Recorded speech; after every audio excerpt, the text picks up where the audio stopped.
처음 뵙겠습니다. 정말 아름다우시네요. 사실 첫눈에 반했습니다. 소개팅 자리에서 만난 남자, 그는 완벽해 보였습니다. 잘생긴 얼굴, 돈과 권력을 쥔 젊은 사장. 하지만 저는 미쳐버릴 것 같았습니다. 이 남자가 바로 제 인생을 지옥으로 내던진 장본인이었으니까요.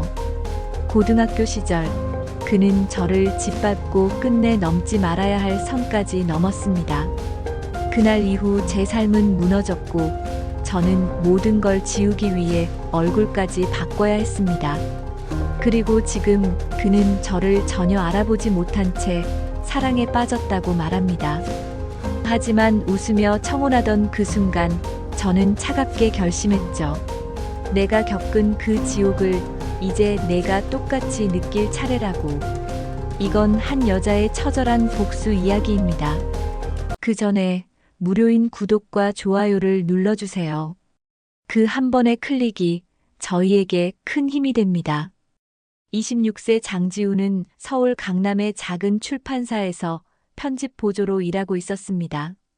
매일 아침 9시에 출근해서 원고를 검토하고 저자들과 연락을 주고받으며 하루를 보냈죠. 동료들과 점심을 먹고 퇴근 후엔 집 근처 작은 카페에서 차 한 잔을 마시며 하루를 정리했습니다. 누가 봐도 평범한 20대 직장인의 모습이었어요. 장지우는 조용한 성격이었습니다.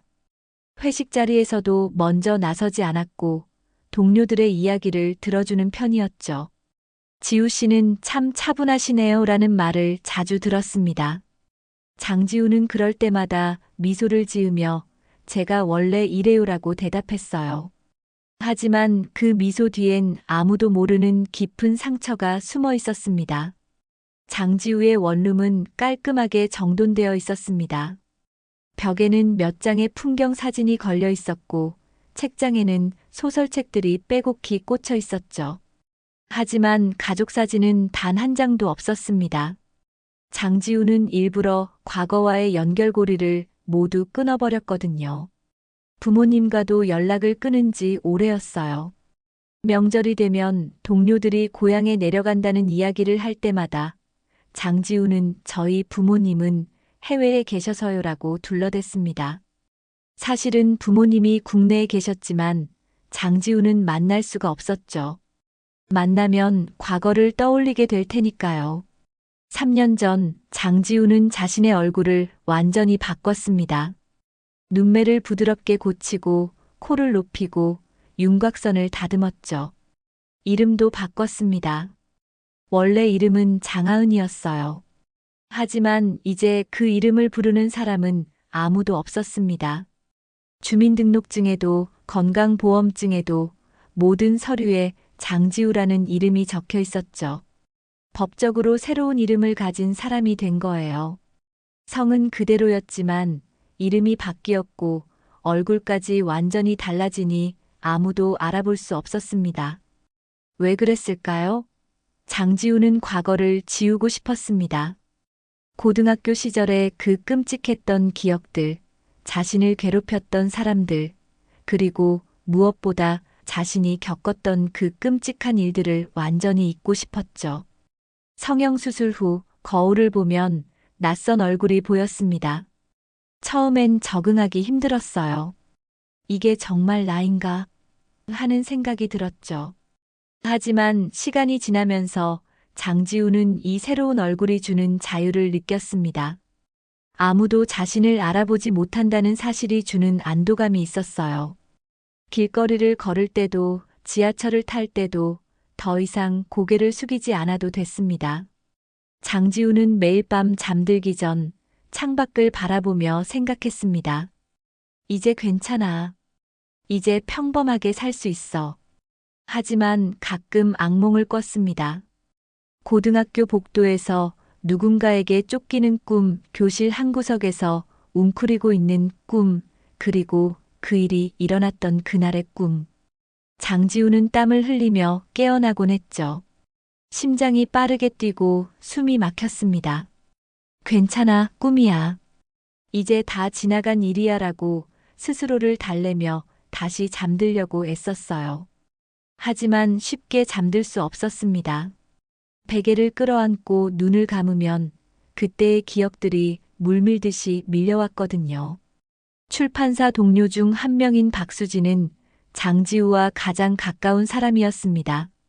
박수진은 밝고 활발한 성격으로 장지우에게 자주 말을 걸었죠. 지우야, 우리 이번 주말에 영화 볼래?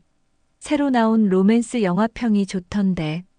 장지우는 고개를 저으며 이번 주말은 집에서 쉴래요라고 대답했습니다. 박수진은 아쉬운 표정을 지었지만 더 이상 강요하지 않았어요. 박수진은 장지우가 혼자 있는 걸 좋아한다고 생각했습니다.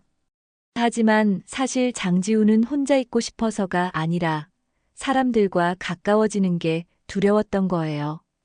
가까워지면 과거에 대해 물어볼 테고 거짓말을 해야 할 테니까요. 어느 금요일 오후 박수진이 장지우의 책상으로 다가왔습니다. 지우야, 너 소개팅 한번 해볼래? 우리 오빠 친구 중에 괜찮은 사람이 있는데. 장지우는 손을 저으며 거절하려 했습니다. 전 아직 연애 생각 없어요. 하지만 박수진은 포기하지 않았죠. 야, 너 언제까지 혼자 살 거야? 한 번만 나가봐. 부담 없이 밥만 먹고 와도 돼. 그 친구도 착한 사람이래. 사업도 잘 되고 있고. 박수진의 끈질긴 설득에 장지우는 결국 한 번만요라고 대답했습니다. 사실 장지우도 알고 있었어요. 이렇게 계속 혼자 살 수는 없다는 걸. 언젠가는 누군가를 만나야 한다는 걸. 그날 밤 장지우는 침대에 누워 천장을 바라보며 생각했습니다. 소개팅이라 괜찮을까? 사실 장지우는 누군가를 만나는 것이 두려웠습니다. 과거가 들킬까봐, 자신의 진짜 모습이 드러날까봐 무서웠죠. 하지만 한편으론 이렇게 계속 혼자 사는 것도 외로웠습니다. 평범한 사람들처럼 살고 싶어. 사랑도 하고 가정도 꾸리고. 장지우는 작은 소망을 품어봤습니다. 결혼해서 아이를 낳고 행복한 가정을 꾸리는 상상을 했어요. 하지만 그때마다 가슴 한구석이 아려왔습니다. 잃어버린 아이 때문에. 그렇게 일주일이 지났습니다. 소개팅 날짜가 다가왔어요. 장지우는 옷장 앞에서 한참을 고민했습니다. 너무 화려한 옷은 아닌 것 같고, 그렇다고 너무 수수한 옷도 이상할 것 같았죠. 결국 베이지색 원피스를 골랐습니다.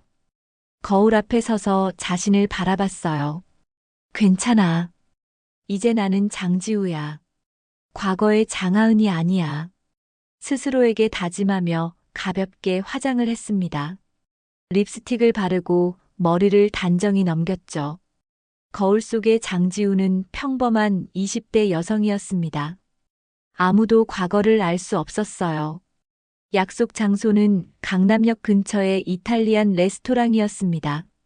장지우는 10분 일찍 도착했어요. 레스토랑 입구에서 긴장한 마음으로 기다렸죠. 손바닥에 땀이 났습니다. 왜 이렇게 떨리지? 장지우는 심호흡을 했습니다. 주변을 둘러보니 커플들이 다정하게 식사를 하고 있었어요. 장지우는 문득 생각했습니다. 나도 저렇게 평범하게 누군가와 밥을 먹을 수 있을까? 저녁 7시 정각 한 남자가 레스토랑 앞으로 걸어왔습니다. 키가 크고 잘 다려진 셔츠를 입은 남자였어요. 장지우는 박수진에게 미리 받은 사진을 떠올렸습니다. 저 사람인가? 남자가 장지우를 발견하고 다가왔습니다. 혹시 장지우 씨세요? 장지우는 고개를 끄덕였어요. 네, 맞아요. 남자는 환하게 웃으며 손을 내밀었습니다. 처음 뵙겠습니다. 백민호라고 합니다. 백민호. 그 이름을 듣는 순간 장지우의 머릿속이 하얗게 변했습니다. 심장이 미친 듯이 뛰기 시작했어요. 손끝이 차갑게 식어들었죠. 백민호. 백민호. 장지우는 속으로 그 이름을 되뇌었습니다. 틀림없었어요. 고등학교 시절 자신을 지옥으로 몰아넣었던 바로 그 사람이었습니다. 장지우는 겨우 정신을 차리고 백민호의 손을 잡았습니다. 네, 처음 뵙겠습니다. 목소리가 떨리지 않도록 애써 침착하게 말했어요. 백민호는 장지우를 전혀 알아보지 못하는 눈빛이었습니다. 사진으로 봤을 때도 예쁘시다고 생각했는데 실제로 보니 훨씬 더 아름다우시네요. 백민호는 자연스럽게 웃으며 칭찬했습니다. 장지우는 억지로 미소를 지었어요. 감사합니다. 레스토랑 안으로 들어가 자리에 앉았습니다. 백민호는 의자를 빼주며 신사적으로 행동했어요. 편하게 앉으세요. 장지우는 앉으면서도 백민호의 얼굴을 자세히 관찰했습니다. 분명 그 사람이 맞았어요. 고등학교 때보다 훨씬 세련되고 성숙해졌지만 눈매와 입모양은 똑같았습니다. 장지우는 가슴속에서 뜨거운 무언가가 치밀어 오르는 걸 느꼈어요. 분노였습니다. 백민호는 메뉴판을 건네며 말했습니다. 뭐 드시고 싶으세요? 여기 파스타가 유명한데 추천해 드릴까요? 장지우는 고개를 끄덕였어요. 네, 알아서 주문해 주세요. 백민호는 직원을 불러 능숙하게 주문했습니다. 와인도 함께 주문했죠. 술 괜찮으시죠? 장지우는 네, 괜찮아요라고 대답했습니다. 사실 장지우는 지금 술이 필요했어요. 이 상황을 견디려면 무언가 필요했거든요. 백민호가 먼저 말을 꺼냈습니다. 수진 씨한테 지우 씨 이야기 많이 들었어요. 출판사에서 일하신다고요? 장지우는 고개를 끄덕이며 대답했습니다. 네, 편집 보조로 일하고 있어요. 백민호는 관심 있는 표정으로 물었어요. 어떤 책들을 주로 다루세요? 장지우는 침착하게 대답했습니다. 주로 소설이나 에세이 같은 문학 작품들이요. 원고를 검토하고 수정하는 일을 해요. 백민호는 감탄하며 말했습니다. 멋지네요. 저는 책 읽는 걸 별로 안 좋아해서 부럽습니다. 장지우는 속으로 비웃었어요. 그래, 넌 책 읽을 시간에 남 괴롭히느라 바빴지. 하지만 겉으로는 담담하게 웃으며 물었습니다. 민호 씨는 무슨 일 하세요? 백민호는 자랑스러운 표정으로 대답했습니다. 저는 중소기업을 운영하고 있어요. IT 관련 회사인데 직원이 10명 정도 되고요. 최근에 사업이 잘 풀려서 매출도 꽤 올랐습니다. 장지우는 백민호가 성공한 사업가가 되었다는 사실에 놀랐습니다. 고등학교 때 불량배였던 그가 이렇게 변할 수 있다니. 하지만 동시에 더 큰 분노가 치솟았어요. 나는 내 때문에 인생이 망가졌는데 넌 이렇게 잘 살고 있었구나. 장지우는 와인 잔을 들어 한 모금 마셨습니다. 차가운 와인이 목을 타고 넘어가며 정신을 조금 맑게 해줬어요. 백민호가 물었습니다.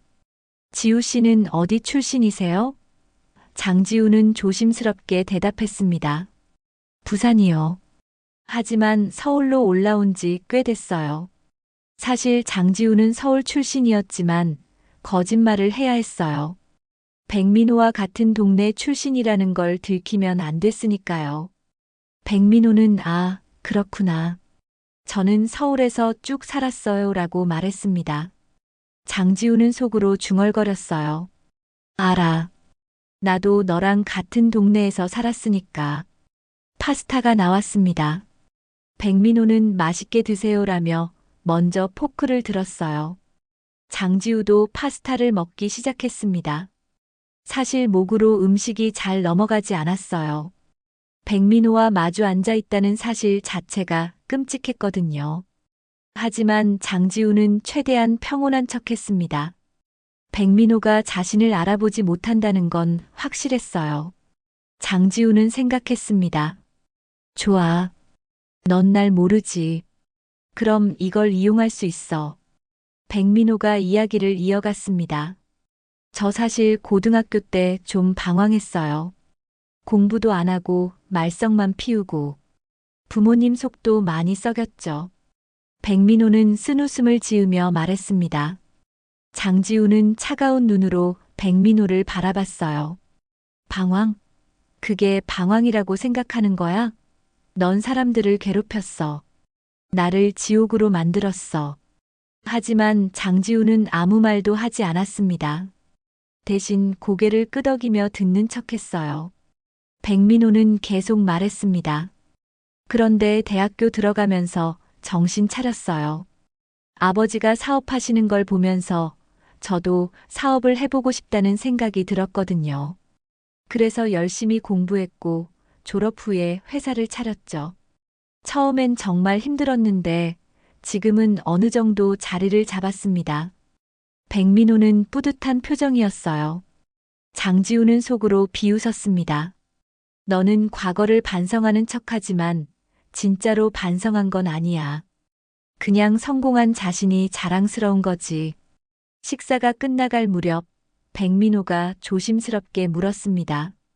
지우 씨, 오늘 만나서 정말 좋았어요. 다음에 또 만날 수 있을까요? 장지우는 잠시 망설이는 척하다가 고개를 끄덕였습니다. 네, 좋아요. 백민호의 얼굴이 환해졌어요. 정말요? 다행이다. 연락 자주 할게요. 장지우는 미소를 지으며 대답했습니다. 네, 연락 기다릴게요. 하지만 그 미소 뒤엔 복수의 계획이 숨어 있었습니다. 레스토랑을 나와 헤어질 때 백민호는 장지우의 손을 살짝 잡았습니다. 오늘 정말 즐거웠어요. 조심히 들어가세요. 장지우는 손을 빼며 네, 민호 씨도 조심히 가세요라고 말했습니다. 백민호는 택시를 잡아주고 떠났어요. 택시 안에서 장지우는 창밖을 바라보며 생각했습니다. 백민호, 넌 날 기억하지 못하지만 나는 모든 걸 기억해. 이제부터 시작이야. 집에 돌아온 장지우는 침대에 앉아 깊은 숨을 내쉬었습니다. 손이 떨리고 있었어요. 오늘 백민호를 만난 건 우연이었지만 어쩌면 운명인지도 몰랐습니다.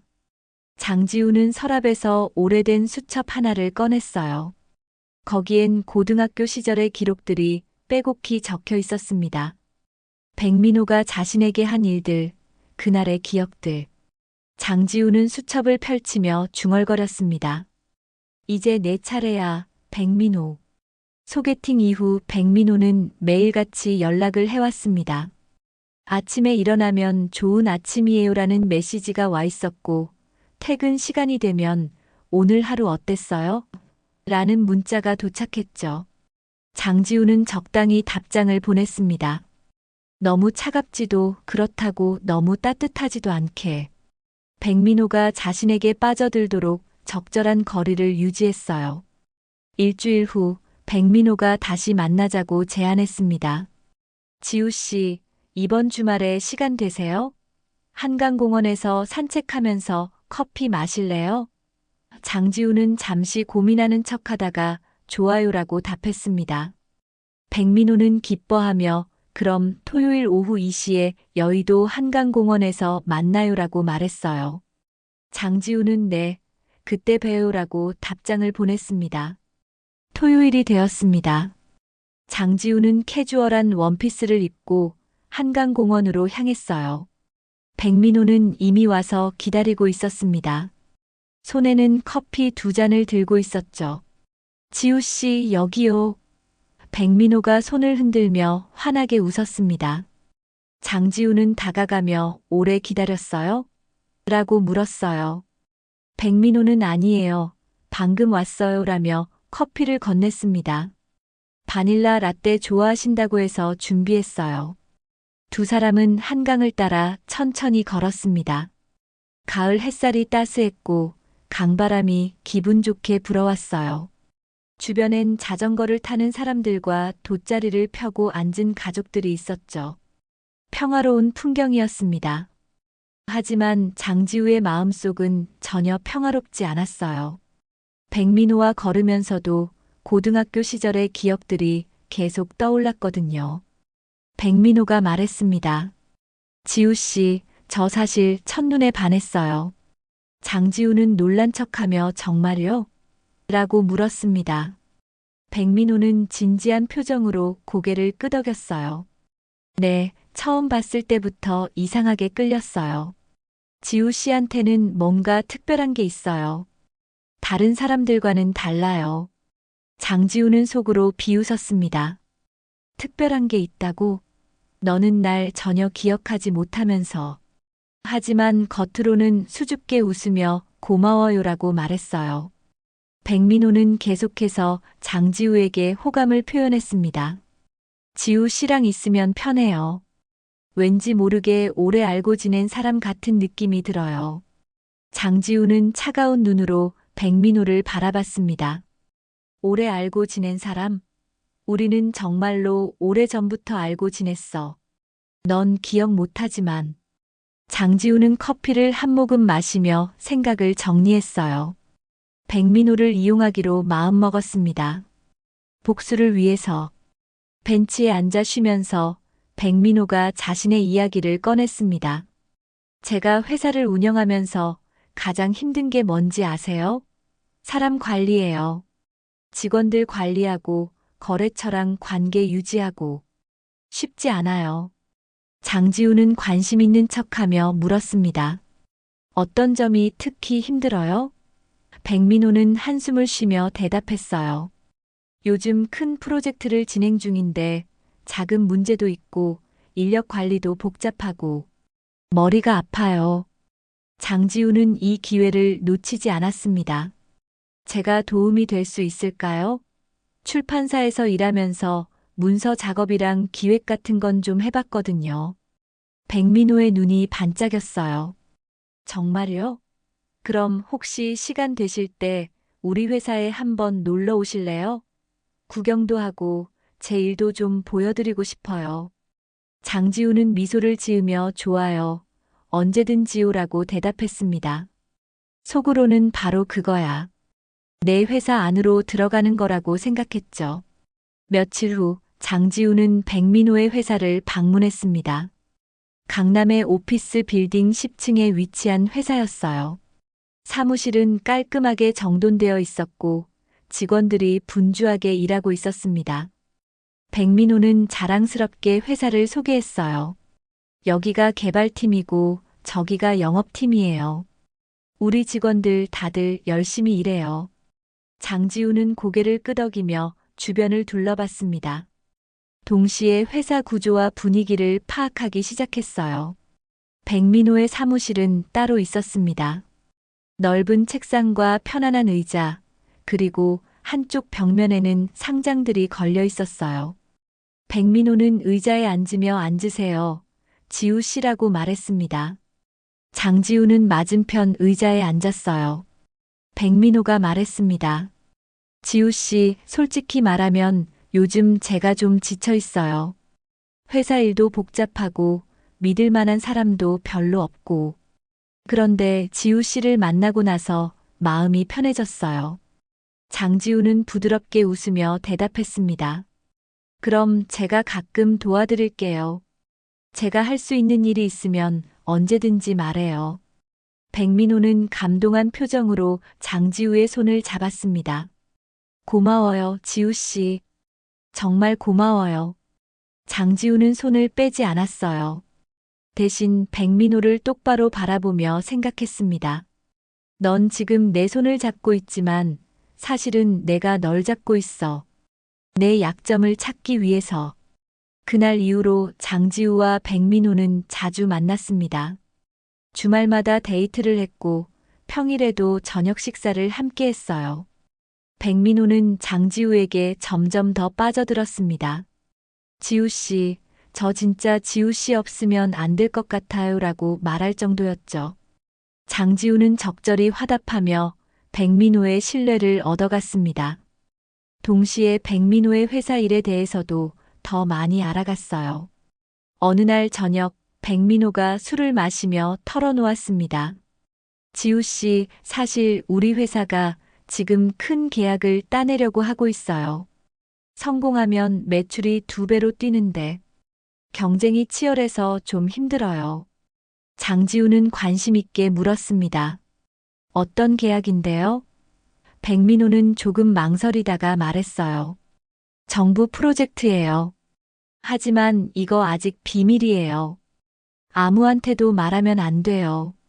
장지우는 고개를 끄덕이며 당연하죠. 걱정 마세요라고 대답했습니다. 백민호는 술에 취해 더 많은 이야기를 했습니다. 사실 이 계약 따내려고 좀 비공식적인 방법도 쓰고 있어요. 뭐, 다들 하는 거잖아요. 로비도 하고 접대도 하고. 장지우는 속으로 미소를 지었습니다. 비공식적인 방법? 그러니까 불법이라는 거지. 장지우는 조용히 듣기만 했어요. 더 많은 정보를 얻기 위해서. 백민호는 계속 말했습니다. 담당 공무원이랑 친해지려고 골프도 치고 선물도 주고 돈이 꽤 들어가요. 하지만 성공하면 다 회수할 수 있어요. 장지우는 백민호의 말을 하나하나 기억했습니다. 집에 돌아가서 노트에 적을 생각이었어요. 백민호의 불법 행위들, 비자금 사용, 뇌물. 이 모든 게 나중에 백민호를 무너뜨릴 무기가 될 거였습니다. 장지우는 백민호를 집까지 데려다 주며 오늘 너무 많이 마신 것 같은데 내일 괜찮겠어요? 라고 물었어요. 백민호는 장지우의 어깨에 기대며 지우 씨가 있어서 괜찮아요 라고 중얼거렸습니다. 집으로 돌아온 장지우는 즉시 노트를 펼쳤습니다. 오늘 백민호가 한 말들을 빠짐없이 적었어요. 정부 프로젝트, 로비, 접대, 공무원 뇌물. 장지우는 펜을 놓고 창밖을 바라봤습니다. 계획이 순조롭게 진행되고 있었어요. 백민호는 장지우를 완전히 믿고 있었고 점점 더 많은 비밀을 털어놓고 있었습니다. 장지우는 중얼거렸습니다. 조금만 더 기다려. 조금만 더. 밤이 깊어지면 장지우는 잠들지 못했습니다. 침대에 누워 천장을 바라보면 고등학교 시절의 기억들이 생생하게 되살아났어요. 장지우는 눈을 감았습니다. 그리고 그날로 돌아갔죠. 8년 전 장하은이었던 시절로. 고등학교 2학년 때였습니다. 장하은은 평범한 학생이었어요. 성적도 중간 정도였고 친구들과도 적당히 어울렸죠. 하지만 외모에 자신이 없었습니다. 통통한 체격에 여드름이 많았고 안경을 쓰고 있었어요. 반 아이들 중에서도 눈에 띄지 않는 존재였습니다. 장하은은 그저 조용히 학교 생활을 하며 졸업만을 기다렸어요. 백민호는 같은 반이었습니다. 학교에서 유명한 불량배였죠. 항상 뒤쪽 자리에 앉아서 수업 시간에 잠을 자거나 떠들었어요. 선생님들도 백민호를 다루기 힘들어했습니다. 백민호는 무리를 이끌고 다녔어요. 그 무리는 마음에 안 드는 애들을 골라서 괴롭혔습니다. 돈을 뜯기도 하고 심부름을 시키기도 했죠. 학교 안에서 백민호의 무리를 피하는 게 살아남는 방법이었어요. 어느 날부터 백민호의 시선이 장하은에게 향했습니다. 이유는 단순했어요. 장하은이 백민호의 부탁을 거절했기 때문이었습니다. 백민호가 야, 장하은. 너 과제 좀 대신 해줘라고 말했을 때 장하은은 용기를 내서 싫어요라고 대답했어요. 그 순간 교실이 조용해졌습니다. 백민호의 얼굴이 굳어졌죠. 뭐, 지금 뭐라고 했어? 장하은은 떨리는 목소리로 다시 말했습니다. 저는 제 과제도 하기 바빠요. 그날 이후 장하은의 지옥이 시작됐습니다. 백민호는 장하은을 집중적으로 괴롭히기 시작했어요. 복도에서 지나갈 때마다 일부러 어깨를 부딪혔고 책상 위에 낙서를 했습니다. 돼지, 못생긴 년, 죽어버려 같은 말들이 장하은의 책상을 채웠어요. 장하은은 매일 아침 학교에 오면 그 낙서를 지우느라 눈물을 흘렸습니다. 점심시간이 되면 백민호의 무리가 장하은을 둘러쌌습니다. 야, 장하은. 심부름 좀 해줘. 매점에서 빵 사와 장하은이 거절하면 가방을 빼앗아서 던졌어요. 책들이 복도에 흩어졌고 장하은은 무릎을 꿇고 하나하나 주워 담아야 했습니다. 다른 학생들은 그냥 지나쳤어요. 아무도 도와주지 않았습니다. 백민호의 보복이 두려웠거든요. 체육 시간은 더 끔찍했습니다. 백민호는 장하은에게 일부러 공을 3개 던졌어요. 미안, 실수야라며 웃었지만 분명 고의였습니다. 장하은은 맞을 때마다 아팠지만 참았어요. 울면 더 심하게 괴롭힐 게 뻔했으니까요. 샤워실에서는 더 심한 일들이 벌어졌습니다. 백민호의 친구들이 장하은의 옷을 숨기거나 물을 끼얹었어요. 장하은은 젖은 체육복을 입고 떨면서 교실로 돌아가야 했습니다. 장하은은 선생님께 말하려고 했습니다. 하지만 용기가 나지 않았어요. 백민호의 아버지가 지역에서 꽤 영향력 있는 사람이라는 소문이 있었거든요. 게다가 선생님들도 백민호를 어떻게 할 수 없어 보였습니다. 장하은은 혼자 견뎌야 했어요. 부모님께도 말할 수 없었습니다. 부모님이 학교에 오시면 상황이 더 나빠질 것 같았거든요. 그러던 어느 날 모든 게 바뀌었습니다. 방과 후 장하은은 도서관에서 공부하고 있었어요. 인적이 드문 시간이었습니다. 백민호가 혼자 도서관에 들어왔어요. 장하은은 가슴이 철렁 내려앉았습니다. 백민호는 장하은 옆에 앉으며 말했어요. 야, 장하은. 너 나 좀 도와줄 수 있지? 장하은은 고개를 저으며 저 지금 공부 중이에요라고 말했습니다. 백민호의 표정이 변했습니다. 너 진짜 끝까지 이럴 거야? 백민호는 장하은의 팔을 잡았어요. 힘이 셌습니다. 장하은은 나요. 라고 소리치려 했지만 백민호가 입을 막았습니다. 조용히 해. 말 잘 들으면 아무 일도 안 생겨. 백민호는 장하은을 도서관 구석으로 끌고 갔어요. 사람들의 시선이 닿지 않는 곳이었습니다. 장하은은 필사적으로 저항했습니다. 하지만 백민호는 훨씬 힘이 셌어요. 가만히 있어. 금방 끝나 백민호의 손이 장하은의 몸을 더듬기 시작했습니다. 장하은은 온몸이 얼어붙었어요. 움직일 수가 없었습니다. 공포가 전신을 지배했죠. 싫어요. 제발 그만해요. 장하은은 울먹이며 말했지만 백민호는 멈추지 않았습니다. 그날 넘지 말아야 할 선이 무너졌습니다. 장하은은 정신을 잃을 것 같았어요. 모든 게 악몽처럼 느껴졌습니다. 시간이 얼마나 지났는지 알 수 없었어요. 백민호가 떠난 후 장하은은 그 자리에 쓰러져 울었습니다. 소리 없이 눈물만 흘렸어요. 몸이 더러워진 것 같았고 숨을 쉬기조차 힘들었습니다. 집으로 돌아온 장하은은 샤워를 했습니다. 뜨거운 물로 몸을 계속 씻었어요. 피부가 빨갛게 변할 때까지 문질렀지만 더러움은 사라지지 않았습니다. 거울을 보니 낯선 사람이 보였어요. 이게 나야? 장하은은 거울을 주먹으로 쳤습니다. 거울이 깨지고 손에서 피가 났지만 아프지 않았어요. 마음이 더 아팠으니까요. 한 달 후 장하은은 임신 사실을 알게 됐습니다. 생리가 멈췄고 입덧이 시작됐어요. 약국에서 산 임신 테스트기는 2주를 보여줬습니다. 장하은은 그 자리에서 주저앉았어요. 어떡하지? 어떡하지? 17살의 장하은에게는 너무 큰 짐이었습니다. 부모님께 말할 수도 없었고 친구에게 말할 용기도 없었어요. 장하은은 혼자 병원을 찾았습니다. 낙태 수술을 받기 위해서였어요. 의사는 보호자는 어디 있나요? 라고 물었습니다. 장하은은 저 혼자 왔어요 라고 대답했어요. 의사는 한숨을 쉬며 서류를 내밀었습니다. 수술은 고통스러웠어요. 마취가 깨고 나서도 아랫배가 계속 아팠습니다.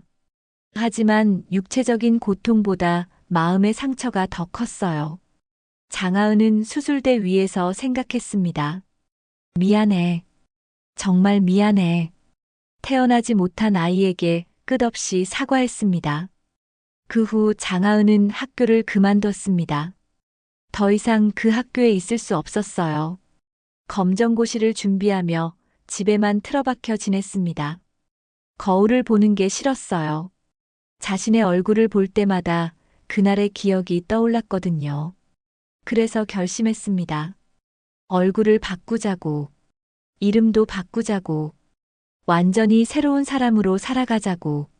장지우는 눈을 떴습니다. 눈가에 눈물이 맺혀 있었어요. 과거의 기억은 여전히 생생했습니다. 아프고 끔찍했어요. 하지만 이제는 달랐습니다. 장지우는 더 이상 무력한 장하은이 아니었어요. 이제는 복수할 힘이 있었습니다. 장지우는 이불을 걷어차고 일어났습니다. 백민호, 내가 내게 한 짓을 반드시 갚아줄 거야. 장지우는 백민호에게 더욱 적극적으로 다가갔습니다. 회사 일을 도와주겠다고 제안했고, 백민호는 기꺼이 받아들였어요. 지우 씨가 도와주면 정말 큰 힘이 될 것 같아요. 백민호는 감사하다는 표정으로 말했습니다. 장지우는 미소를 지으며 제가 할 수 있는 건 뭐든지 할게요라고 대답했어요. 장지우는 백민호의 회사에 출입하기 시작했습니다. 처음엔 주말에만 갔지만 점차 평일 저녁에도 들렀어요. 백민호는 장지우에게 회사의 중요한 서류들을 보여줬습니다. 이게 우리가 진행 중인 프로젝트 계획서예요. 지우 씨 의견을 듣고 싶어요. 장지우는 꼼꼼히 서류를 읽으며 적절한 조언을 해줬습니다. 동시에 중요한 정보들을 머릿속에 저장했어요. 백민호의 사무실에는 금고가 있었습니다. 장지우는 우연을 가장해서 물었어요. 저기 금고에는 뭐가 들어있어요? 백민호는 웃으며 대답했습니다. 중요한 계약서들이랑 회사 도장, 그리고 좀 민감한 서류들이요. 비밀번호는 저밖에 몰라요. 장지우는 호기심 어린 표정을 지으며 그렇구나라고 대답했지만 속으로는 금고의 위치와 종류를 기억했습니다. 어느 날 저녁, 백민호가 장지우를 고급 레스토랑으로 데려갔습니다. 분위기 좋은 프렌치 레스토랑이었어요. 촛불이 켜진 테이블에 앉아 와인을 마시며 백민호는 진지하게 말했습니다. 지우 씨, 저 정말 진심이에요. 지우 씨를 만나고 나서 제 인생이 달라진 것 같아요. 장지우는 잔을 내려놓으며 물었습니다. 어떻게 달라졌는데요? 백민호는 장지우의 손을 잡으며 대답했어요. 전에는 일만 생각했는데 이제는 지우 씨 생각만 해요. 지우 씨랑 미래를 함께하고 싶어요. 장지우는 백민호의 눈을 똑바로 바라봤습니다. 그 눈에는 진심이 담겨 있었어요. 백민호는 정말로 장지우를 사랑하고 있었습니다. 하지만 장지우는 아무런 감정도 느끼지 못했어요. 오히려 역겨움이 밀려왔습니다. 내가 날 사랑한다고? 넌 나한테 뭘 했는지 기억도 못하잖아. 장지우는 그런 생각을 숨기고 부드럽게 웃으며 말했습니다. 저도 민호 씨가 좋아요. 함께 있으면 편해요. 백민호는 기뻐하며 장지우를 꼭 안았습니다. 레스토랑의 다른 손님들이 쳐다봤지만 백민호는 신경 쓰지 않았어요. 지우 씨, 고마워요. 정말 고마워요.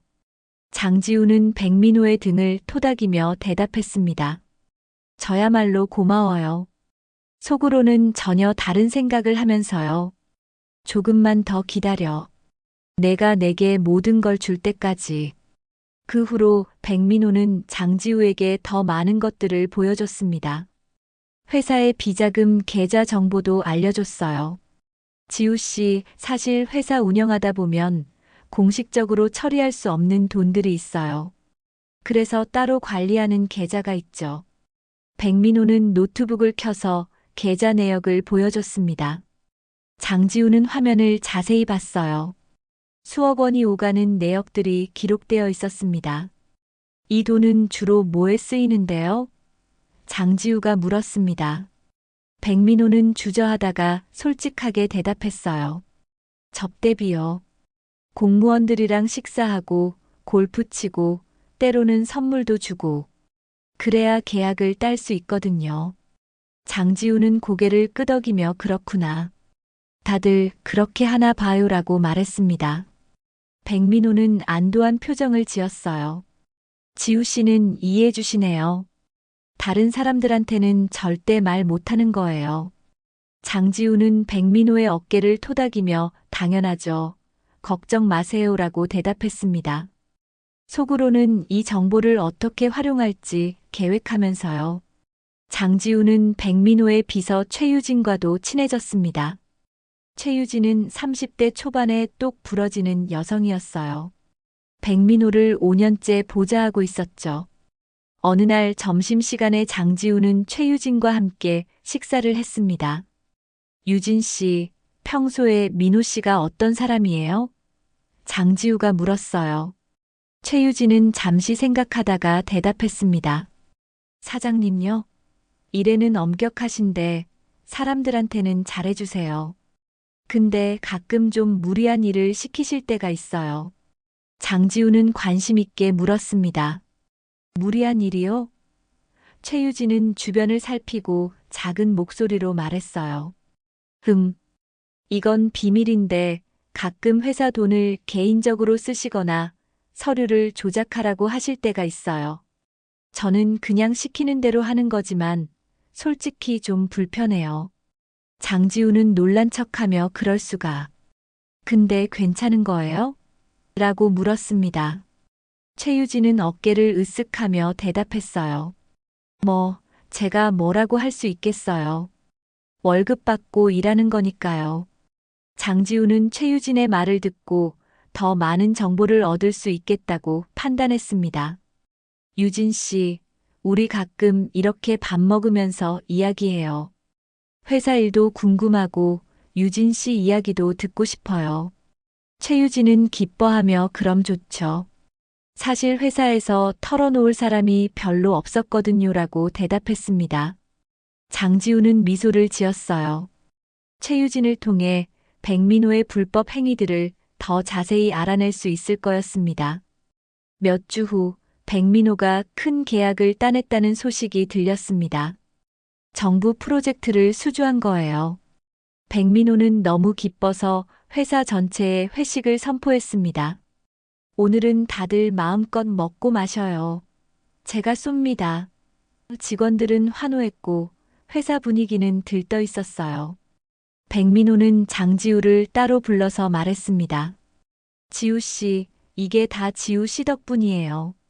지우 씨가 있어서 힘이 났어요. 장지우는 축하한다고 말하면서도 속으로는 계산하고 있었습니다. 큰 계약을 땄다는 건 더 많은 돈이 움직인다는 거야. 그럼 불법 자금도 더 많이 오갈 거고. 장지우는 백민호에게 물었어요. 민호 씨, 이번 계약으로 회사가 많이 성장하겠네요? 백민호는 자랑스럽게 대답했습니다. 물론이죠. 매출이 2배는 될 거예요. 그리고 이걸 발판 삼아 더 큰 프로젝트도 따낼 수 있어요. 회식 자리는 화려했습니다. 고급 레스토랑을 통째로 빌려서 직원들과 거래처 사람들을 초대했어요. 술이 오갔고 음식이 계속 나왔습니다. 백민호는 건배사를 하며 말했어요. 여러분, 오늘 이 자리가 있기까지 많은 분들의 도움이 있었습니다. 특히 정부 관계자분들께 감사드립니다. 사람들은 박수를 쳤고 백민호는 한쪽 테이블에 앉은 사람들에게 술을 따랐습니다. 장지우는 그들을 관찰했어요. 저 사람들이 뇌물을 받은 공무원들이구나. 밤이 깊어가자 사람들은 하나둘 취해갔습니다. 백민호도 많이 마셨어요. 장지우 옆에 앉아서 말했습니다. 지우 씨, 이번 계약 따내느라 정말 힘들었어요. 뒤에서 얼마나 많은 일들이 있었는지 몰라요. 장지우는 백민호의 손을 잡으며 고생 많으셨어요 라고 말했습니다. 백민호는 장지우에게 기대며 속삭였어요. 지우 씨한테만 말할게요. 이번에 로비 자금으로만 5억을 썼어요. 공무원들 입을 막는 게 생각보다 비싸더라고요. 장지우는 놀라지 않은 척하며 그렇게나 많이요? 라고 물었습니다. 백민호는 고개를 끄덕이며 계속 말했어요. 그래도 계약금이 수십억이니까 충분히 본전은 뽑죠. 게다가 앞으로 몇 년간 꾸준히 일이 들어올 거예요.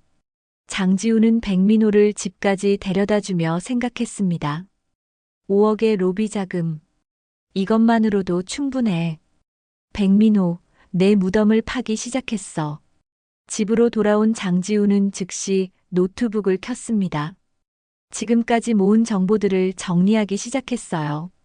백민호의 비자금 계좌, 뇌물 수수 내역, 서류 조작, 불법 계약 정황. 모든 게 파일로 정리되어 갔습니다. 장지우는 화면을 보며 차가운 미소를 지었어요. 이제 절반은 왔어. 조금만 더 증거를 모으면 돼. 장지우는 창밖을 바라봤습니다. 서울의 야경이 반짝이고 있었어요. 하지만 장지우의 마음속은 어둠으로 가득했습니다. 장지우는 백민호의 금고 비밀번호를 알아내야 했습니다. 금고 안에는 결정적인 증거들이 있을 거라고 확신했어요. 어느 날 저녁 백민호의 사무실에서 둘이 있을 때 장지우가 말했습니다. 민호 씨, 혹시 금고 비밀번호 제게도 알려주실 수 있어요?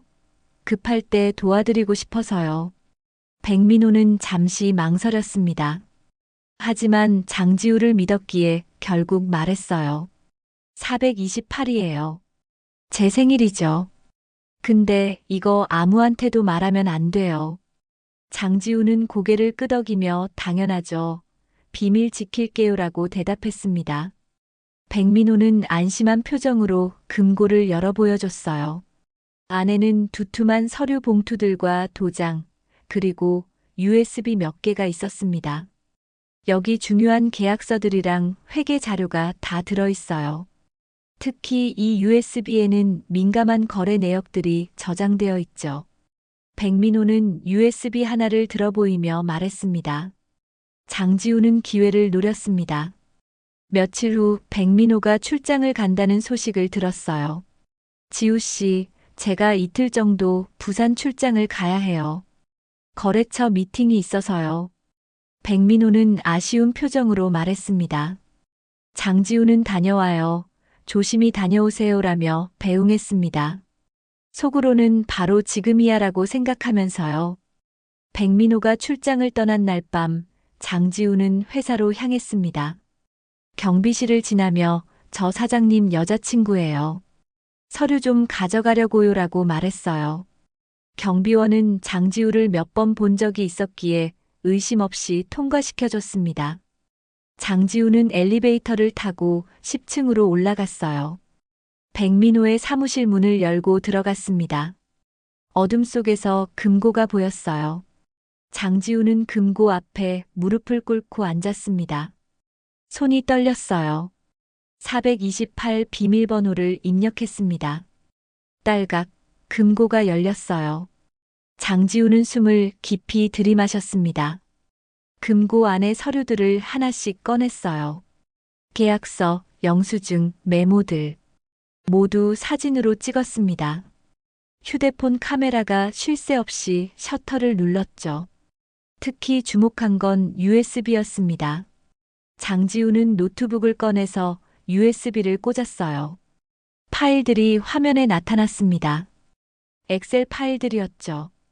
열어보니 비자금 계좌의 상세한 입출금 내역이 기록되어 있었어요. 누구에게 얼마를 줬는지, 어떤 목적으로 썼는지 모두 적혀 있었습니다. 장지우는 이 파일들을 자신의 USB로 복사했습니다.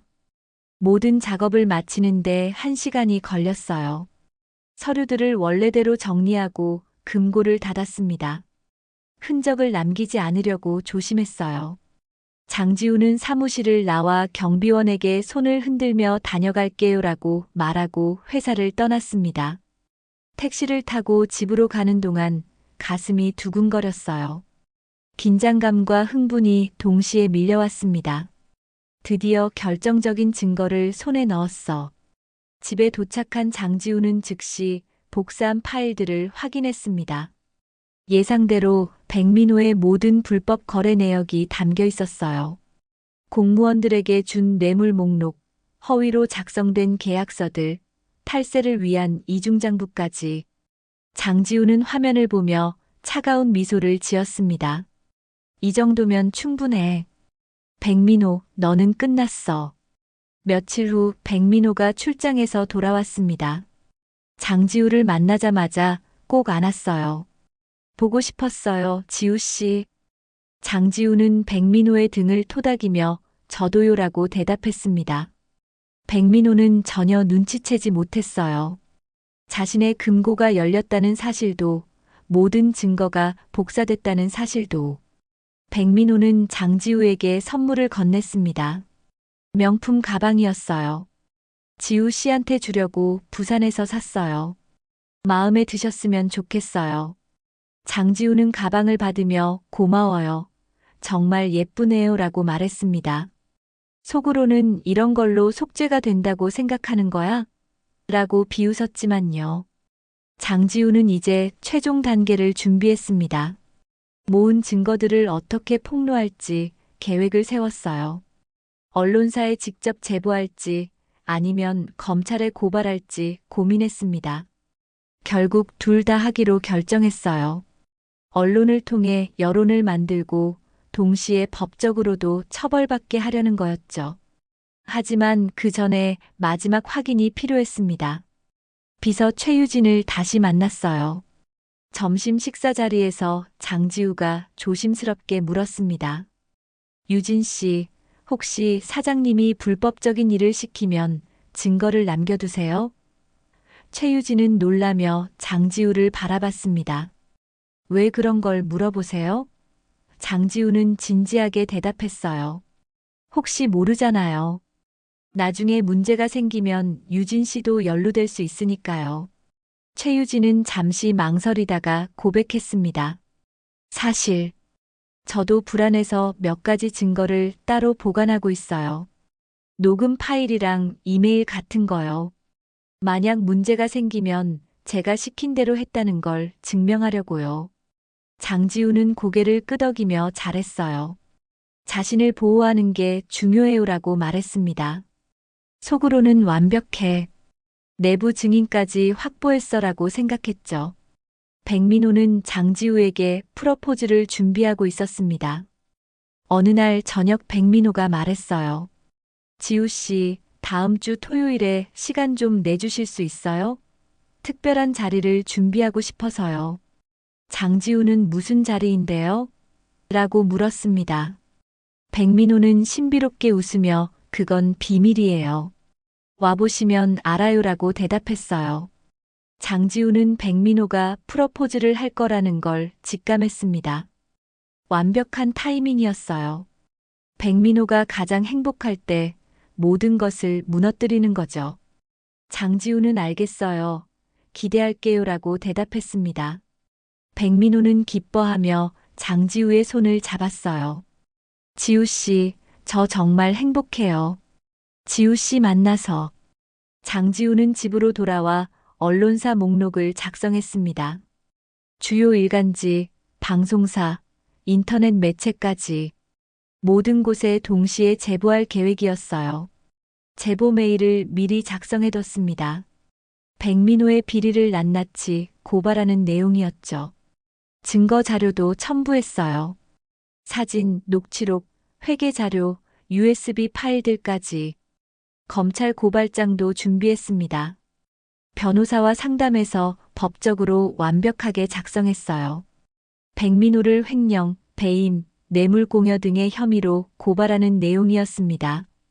장지우는 서류를 보며 만족스러운 표정을 지었어요. 이제 모든 준비가 끝났어. 프러포즈 날짜가 다가왔습니다. 장지우는 거울 앞에 섰어요. 흰색 드레스를 입고 머리를 단정하게 올렸습니다. 화장을 하면서 과거의 자신을 떠올렸어요. 장하은이었던 그 소녀를, 백민호에게 짓밟혔던 그날의 자신을. 오늘이 마지막이야. 오늘 모든 걸 끝내는 거야. 장지우는 가방에 노트북을 챙겼습니다. 만약을 대비해서 증거 파일들을 클라우드에도 백업해뒀어요. 이제 돌이킬 수 없는 지점까지 왔습니다. 장지우는 깊은 숨을 들이마시고 집을 나섰어요.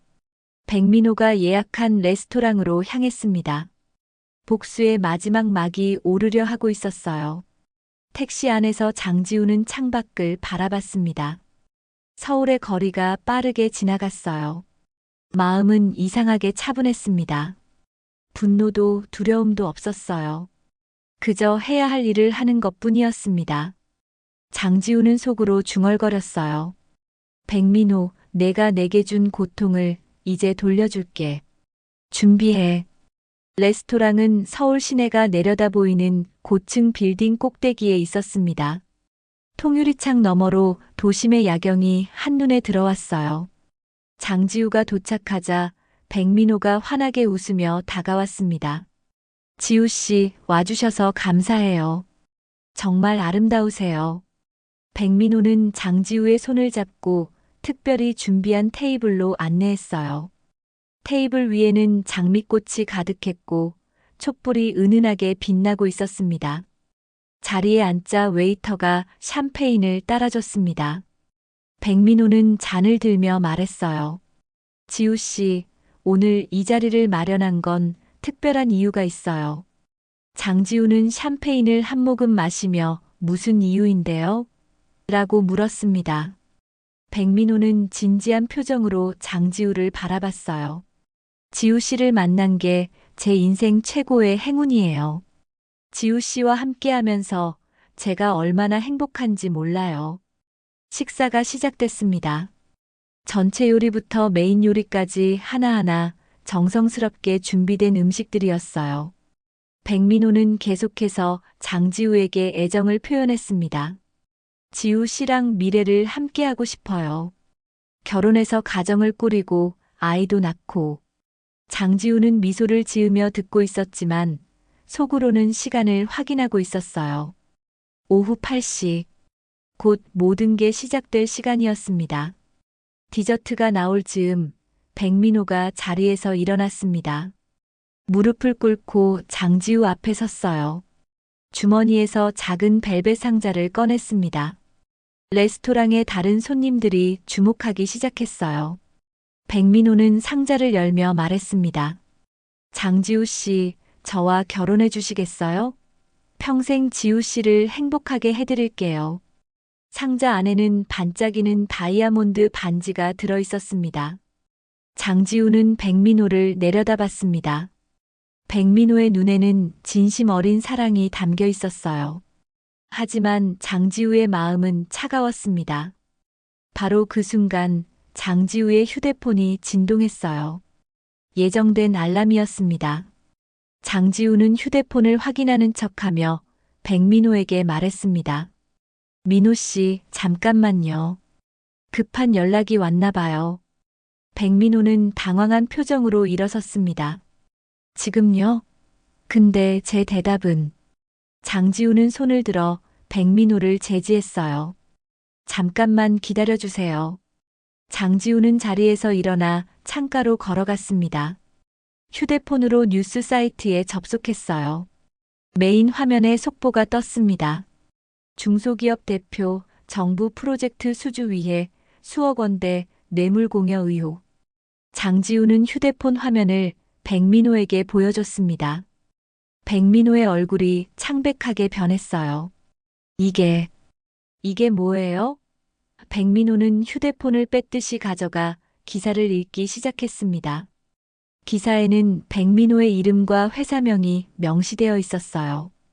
비자금 계좌, 뇌물 수수 내역, 접대 목록까지 상세하게 보도되고 있었습니다. 백민호는 손이 떨렸습니다. 이건 누가? 다른 언론사들도 동시에 보도를 시작했어요.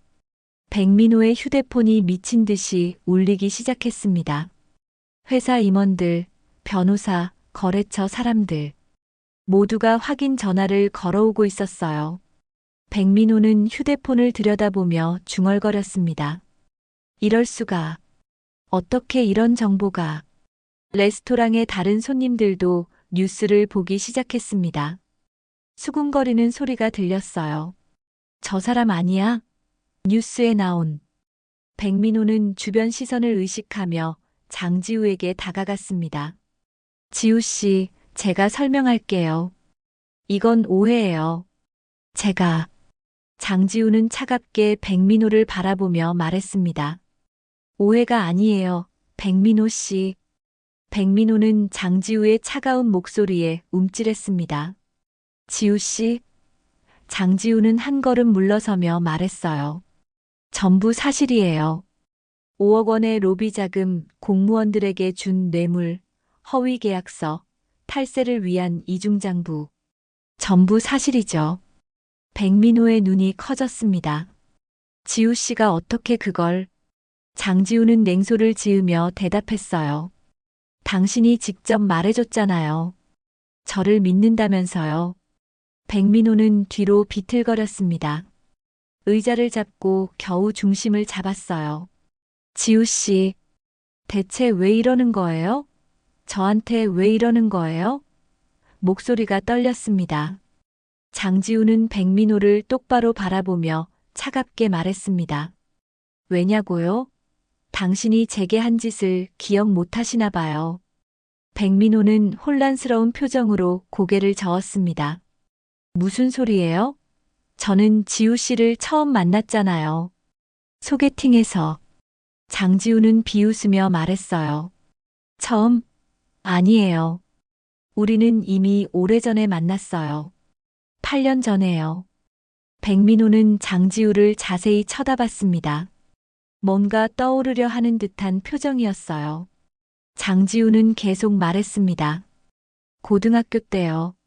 당신은 불량배였고 저는 당신에게 괴롭힘 당하던 학생이었어요. 백민호는 입을 벌린 채 장지우를 바라봤습니다. 고등학교? 장지우는 고개를 끄덕이며 말했어요. 제 이름은 장지우가 아니에요. 원래 이름은 장하은이에요. 기억나세요? 통통하고 안경 끼고 교실 한 구석에 앉아 있던 애요. 백민호의 얼굴에 충격이 스쳤습니다. 기억이 되살아나는 것 같았어요. 장하은.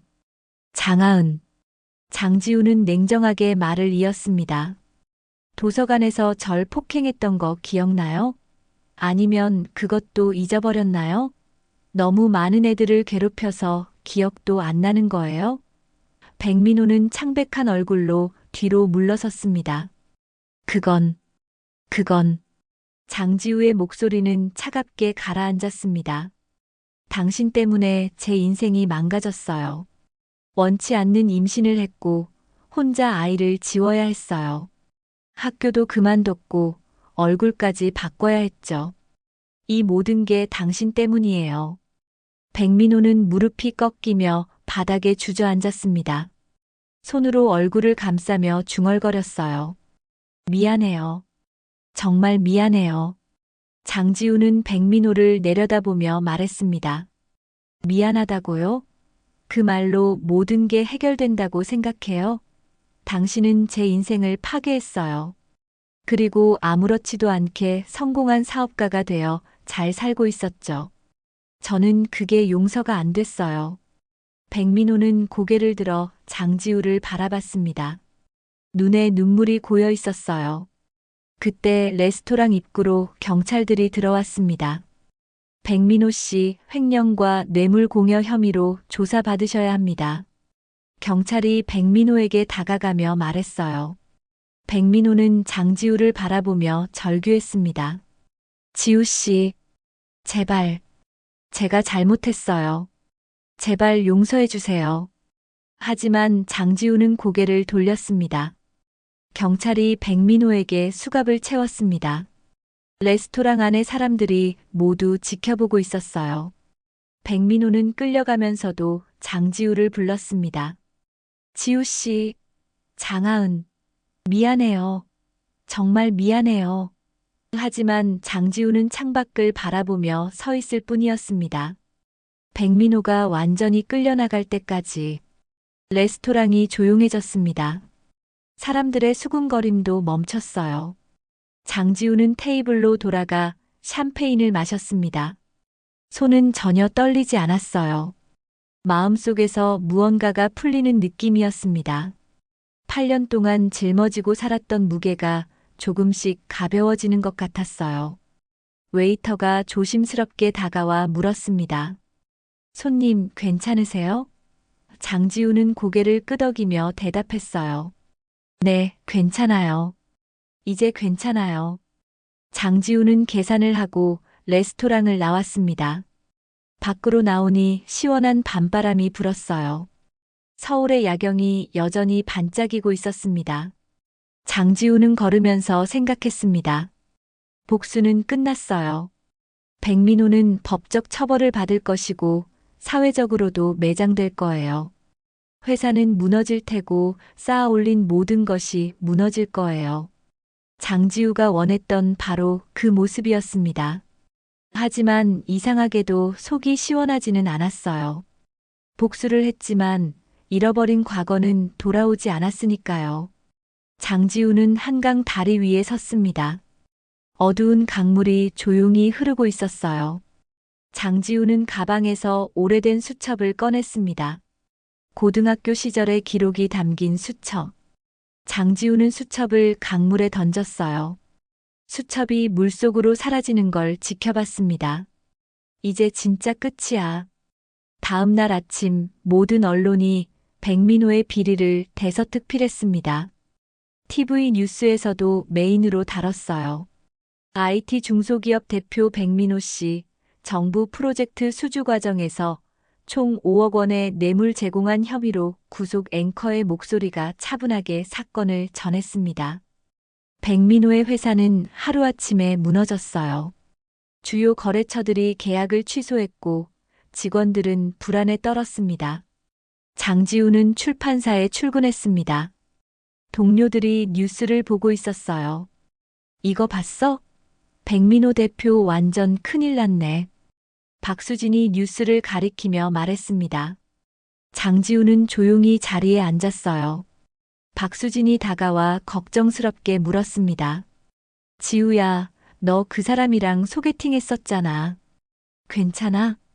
장지우는 담담하게 고개를 끄덕이며 대답했어요. 괜찮아요. 그냥 한두 번 만난 사이였으니까요. 사실 장지우의 마음은 복잡했습니다.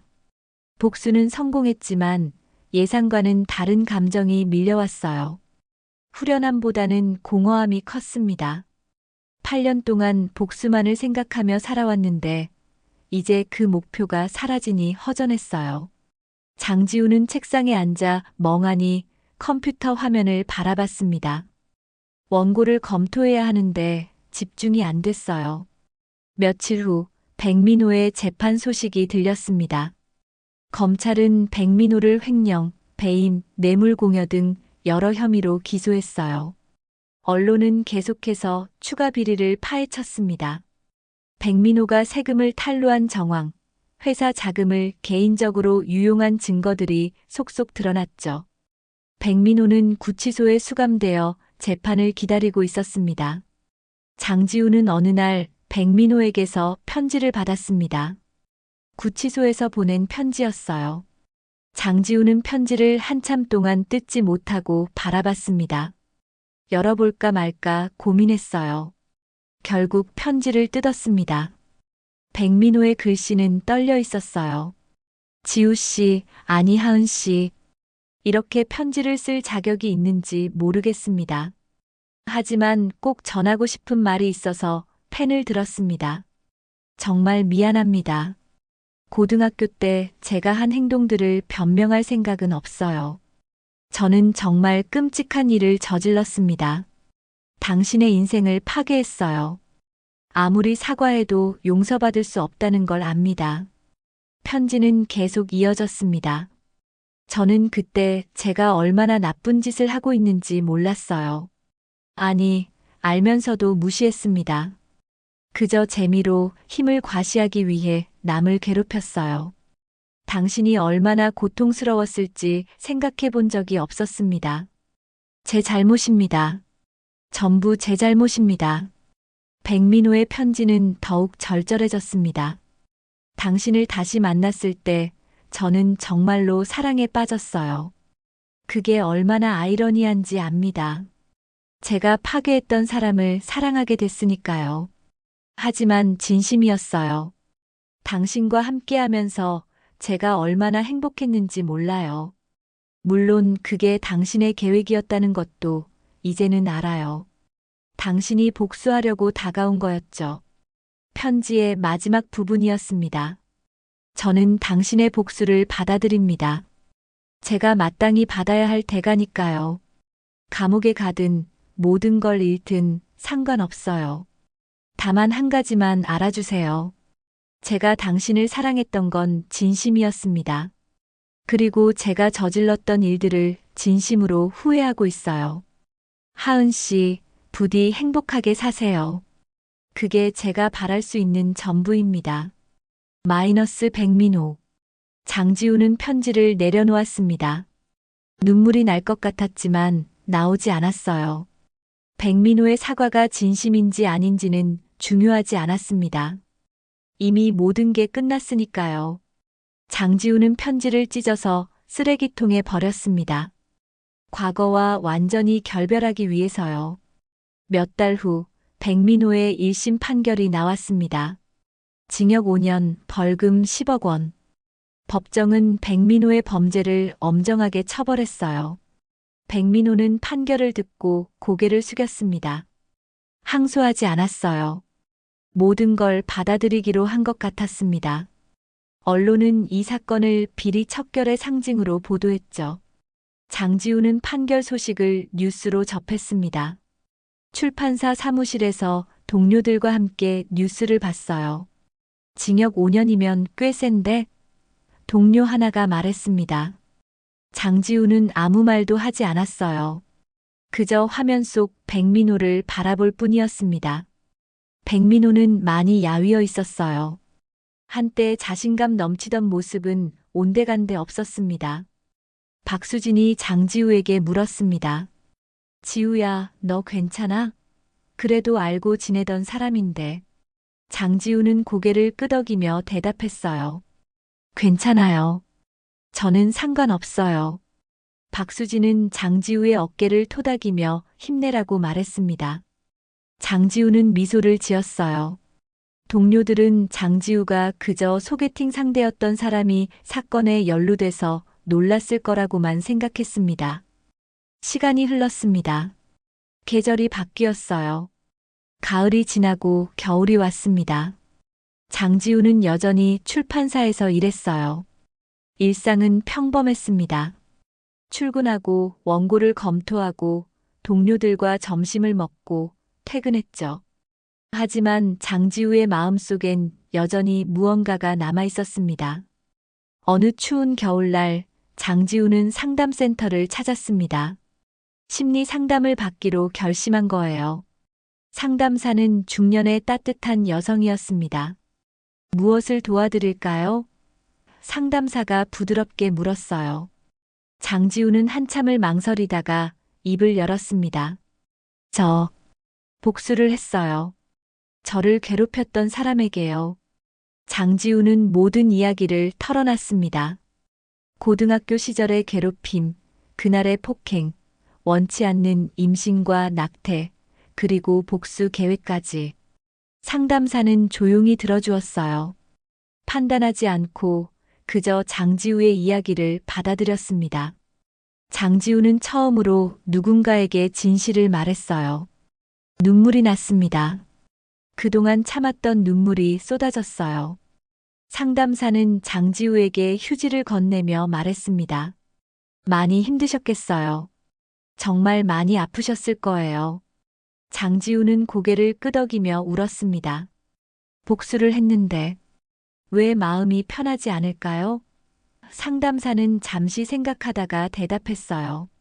복수는 과거를 바꿀 수 없어요. 다만 정의를 실현할 뿐이죠.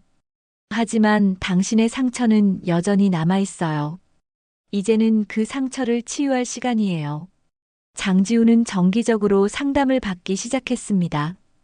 조금씩 과거를 받아들이고 현재를 살아가는 법을 배웠어요. 쉽지 않았습니다. 때로는 악몽을 꾸기도 했고 우울한 날도 많았어요. 하지만 조금씩 나아졌습니다. 상담사는 장지우에게 말했어요.